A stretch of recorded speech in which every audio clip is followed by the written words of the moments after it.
अगर मैं आपको ये बताऊं कि एक शख्स देश की डोमेस्टिक पॉलिटिक्स के दृष्टिकोण से सबसे महत्वपूर्ण राज्य की दो सबसे स्ट्रॉन्ग सरकारों को अपने दम पर अलग अलग बार गिराएगा, तो आपको ये बात सुनकर थोड़ी सी इम्प्रैक्टिकल लगेगी। मैं आपको इस वीडियो में शुवेंदु अधिकारी की वो कहानी सुनाऊंगा जो आपको इस बात का एहसास करवाएगी कि शुवेंदु अधिकारी के लीडरशिप में बीजेपी ने ना सिर्फ 2026 का वेस्ट बंगाल इलेक्शंस जीता है, बल्कि बीजेपी की ये जीत शुवेंदु अधिकारी के इंडिविजुअल माइलस्टोन से लिहाज से कितनी बड़ी जीत है। शुवेंदु अधिकारी वो नेता जिसने टीएमसी के लिए, ममता बनर्जी के लिए सत्ता की गद्दी तैयार की, 34 साल से चली आ रही लेफ्ट की सरकार को गिराया और अब साल 2026 में 15 साल से चली आ रही टीएमसी की सरकार को बीजेपी में शामिल होकर भी शुवेंदु अधिकारी ने ही जिताया। टीएमसी के अंदर नंबर 2 के नेता रहे शुवेंदु अधिकारी ने किस तरीके से ममता बनर्जी के घर में जाकर, भवानीपुर में जाकर 15,000 वोटों से ना सिर्फ ममता बनर्जी को हराया है, बल्कि ममता बनर्जी और टीएमसी के पॉलिटिकल करियर के ऊपर एक बड़ा सवाल उठा दिया है। ये कहानी है शुवेंदु अधिकारी, उस नेता की जो साल 1989 में एक लेफ्ट डोमिनेटेड वेस्ट बंगाल के अंदर अपोजिशन की तरफ से एक युवा नेता के तौर पर उभरता है। अपने पिता शिशिर अधिकारी के पद चिन्हों पर चलते हुए सबसे पहले नगर पालिका का एक छोटा सा पार्षद का चुनाव जीतता है और यहाँ से अपने पॉलिटिक्स का डेब्यू शुरू करता है। शुवेंदु अधिकारी धीरे धीरे कांग्रेस में शामिल होते हैं, पॉलिटिकली अपने आप को एक्टिव बनाते हैं, लोगों के बीच में खासतौर पर अपनी होम सीट पर थोड़ी सी पकड़ बनाना शुरू करते हैं। साल 2004 में शुवेंदु अधिकारी की पॉलिटिक्स में आधिकारिक तौर पर एंट्री होती है। उनको टिकट दिया जाता है विधानसभा चुनाव का। उस वक्त लेफ्ट के सबसे बड़े नेता लक्ष्मण के खिलाफ शुवेंदु अधिकारी को चुनाव लड़ाया जाता है और एक्सपेक्टेडली शुवेंदु अधिकारी वो चुनाव हार जाते हैं। लेकिन शुवेंदु अधिकारी अभी भी हार नहीं मानते। धीरे धीरे शुवेंदु अधिकारी पॉलिटिक्स में अपने आप को और स्ट्रांग बनाते रहते हैं और सरकार के खिलाफ जमीन पर काम करते रहते हैं।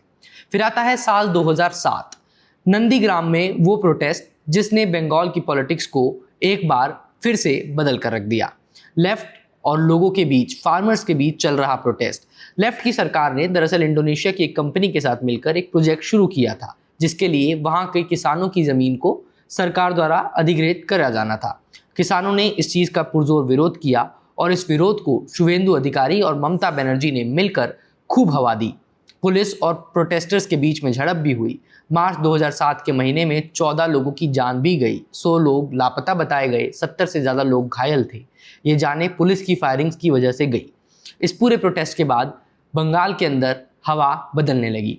लोगों ने ममता बनर्जी को अपने नए विकल्प के तौर पर देखना शुरू किया, मगर राजनीतिक विशेषज्ञ बताते हैं कि ममता बनर्जी की ये छवि तैयार करने का काम शुवेंदु अधिकारी ने किया। साल 2007 से 2009 तक शुवेंदु अधिकारी ने ममता बनर्जी और टीएमसी के लिए सत्ता का रास्ता एकदम साफ सुथरा तैयार कर दिया था।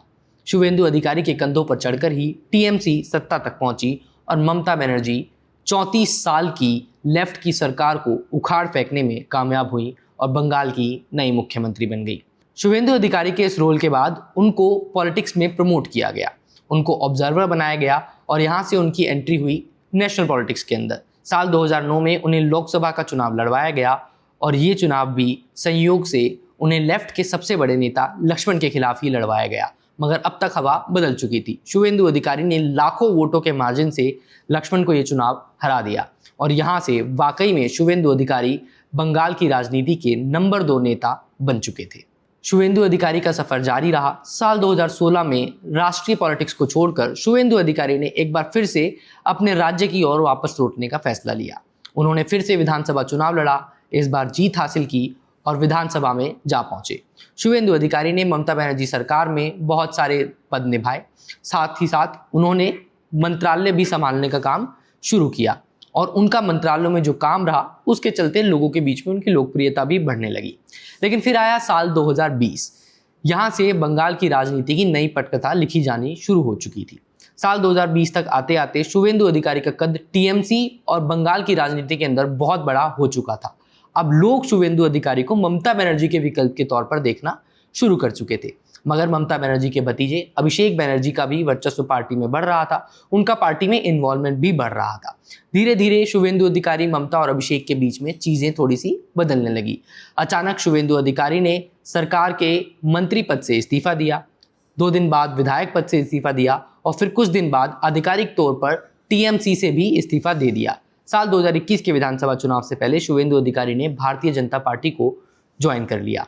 साल 2021 का विधानसभा चुनाव अब कोई आम चुनाव नहीं था, एक गुरु और चेले के बीच का चुनाव देखा जा रहा था, खासतौर पर तब जब शुवेंदु अधिकारी अपनी होम सीट नंदीग्राम से चुनाव लड़ रहे थे।